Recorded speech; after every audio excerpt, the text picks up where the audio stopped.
Bonjour, j'espère que vous allez bien. On se retrouve pour enfin les recettes de Noël.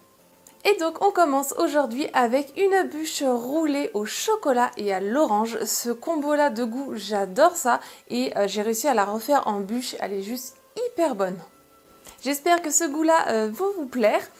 Après, bien sûr, sur ma chaîne, les autres années précédentes, j'ai fait d'autres recettes de bûches. Je vous les écrirai dans la barre d'infos pour que vous les retrouviez facilement. Avant de commencer, si vous aimez ma chaîne et que ce n'est pas encore fait, pensez à vous abonner. Partagez-la aussi la recette ou ma chaîne autour de vous, comme ça ceux qui veulent faire des recettes de Noël, ça pourra leur plaire. Maintenant c'est parti, on commence et on se retrouve juste après.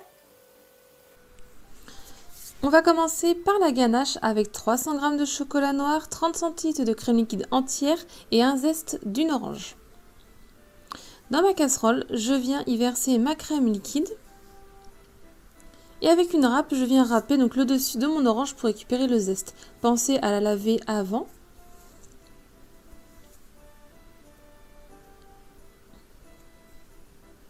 Et je viens porter ça à petite ébullition.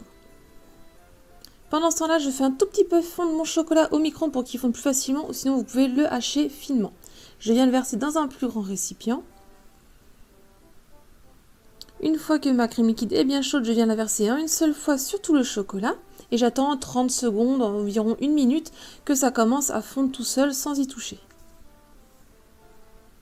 Une fois que le temps un petit peu est écoulé, avec ma maryse, je viens mélanger principalement des petits cercles au centre que je mélange pour que le tout s'incorpore ensemble.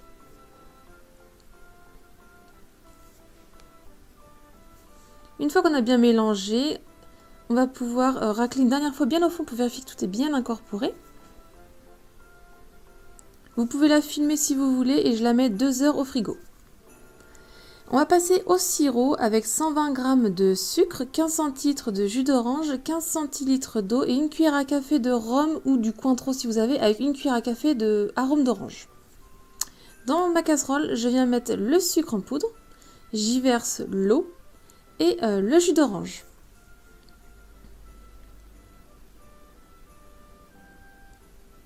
On peut mélanger un petit peu avec le fouet. Et là, pareil, on va porter à ébullition. Puis une fois que c'est à ébullition, on laisse à pleine ébullition pendant environ 2 minutes. On retire du feu.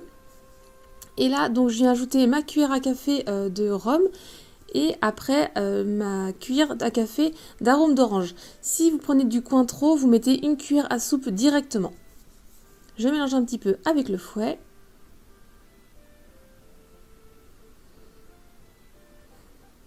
Donc là, c'est l'arôme d'orange que j'ajoute.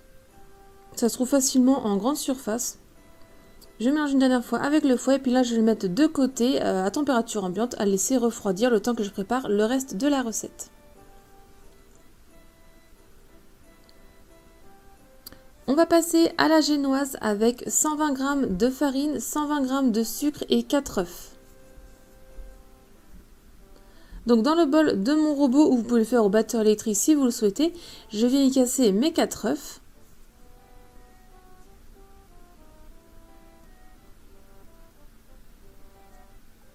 J'y mets le sucre en poudre.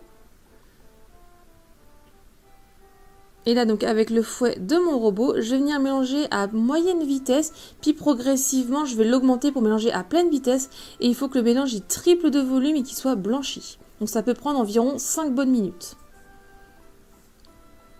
Une fois que c'est la couleur, la consistance soit bien obtenue, je vais pouvoir arrêter de mélanger. Donc on obtient une pâte à gâteau assez, une pâte à gâteau assez liquide, mais pas trop.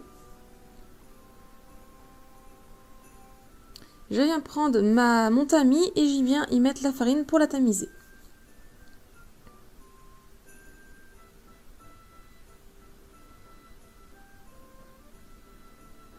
Et à l'aide de ma maryse, je viens donc mélanger délicatement pour incorporer la farine. Ça va un tout petit peu baisser en volume, mais un tout petit peu. Et une fois qu'on aura tout fini de bien incorporer la farine, d'avoir bien mélangé, on va obtenir quelque chose de bien mousseux et de plus épais qu'au début. Et donc là, la pâte à génoise, elle est très bien. Je prends ensuite ma plaque à génoise en silicone que j'ai posée sur la grille de mon four et je viens avec de l'essuie-tout et du beurre beurrer toute la plaque. Et je viens y déposer donc ma pâte à génoise dedans.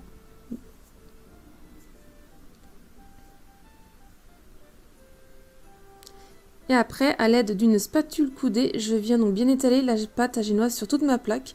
J'essaie de à peu près la répartir bien uniformément.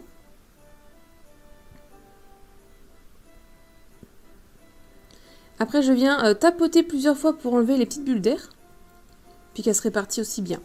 Je fais cuire 10 minutes à 180 degrés. Une fois que c'est bien doré, vous pouvez la retirer du four. Donc là, j'attends une petite minute de côté. À l'avance, j'ai trempé un torchon que j'ai bien essoré. Je l'étale bien sur mon plan de travail. Et donc là, tout de suite après, on fait attention de ne pas se brûler. Je prends ma plaque à génoise, je la retourne en une seule fois sur mon torchon. Et là aussi, on fait attention de ne pas se brûler. On va venir donc démouler.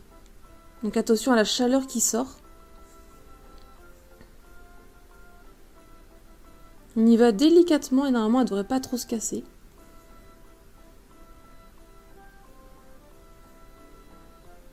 Ensuite je viens prendre le petit bout de mon torchon, plutôt assez petit, pas un trop grand bout, là je l'avais replié pour pas que ce soit trop. Et donc je le passe donc au-dessus et après je viens bien serrer, bien l'enrouler avec mes deux mains, toute la génoise, autour dans le torchon. Je laisse bien le dessous, donc la fin de pliure en dessous du plan de travail. Et là, je vais la laisser comme ça refroidir au moins 30 minutes. Une fois qu'elle est totalement refroidie, on va pouvoir venir la redérouler. Donc là, on y va doucement pour pas non plus la casser.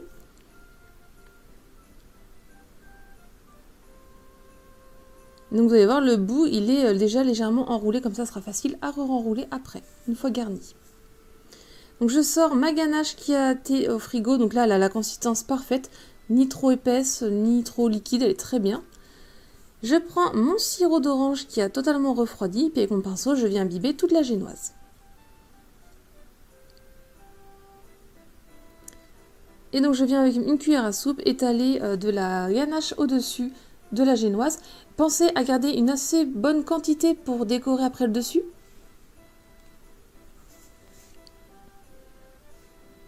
Et à l'aide de ma spatule coudée, je viens étaler la ganache sur ma génoise. Donc on essaie après de répartir la même portion partout.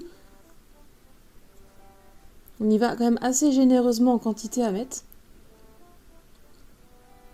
Une fois que j'ai à peu près tout étalé, que j'ai mis comme il faut, je vais pouvoir venir la renrouler. Donc avec les deux mains, on y va doucement en la serrant bien, la génoise.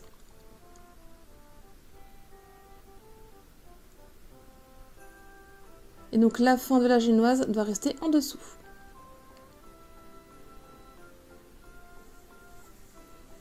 Après, pour un peu plus d'esthétique, je suis venue couper un petit peu les bords pour que ça soit plus joli. Mais après, vu comment je l'ai décoré, j'avais pas forcément besoin de le faire. Mais si vous n'avez pas besoin de mettre sur le côté de décorer, vous pouvez couper pour que ce soit plus net les bords. Je viens ensuite la déposer ma génoise sur une grille. Et là, avec le reste de ganache, je viens avec une petite spatule déposer de la ganache en fait en forme comme de l'écorce de bois. En fait, je suis venue faire des petits traits sur toute la bûche. Après, vous pouvez étaler tout lisse ou comme vous le souhaitez.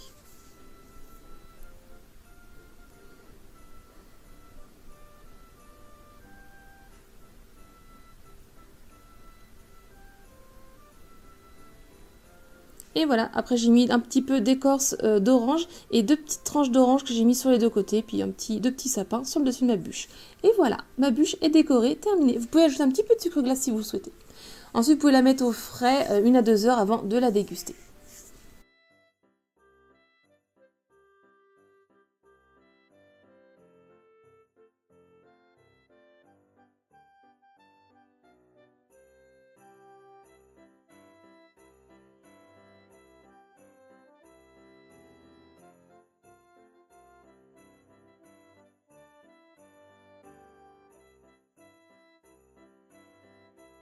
La recette de la bûche chocolat orange est terminée. J'espère qu'elle vous a plu. J'ai hâte que vous la testiez à votre tour et que vous me donniez votre avis en commentaire. En tout cas, si la recette vous a plu, mettez un petit j'aime à la vidéo. Partagez-la autour de vous. Si ce n'est pas encore fait et que vous aimez ma chaîne, pensez à vous abonner et aussi activer la petite cloche pour être notifié dès que je sortirai. Donc la semaine prochaine, encore une recette de Noël. Et moi, je vous dis à très vite. Bye!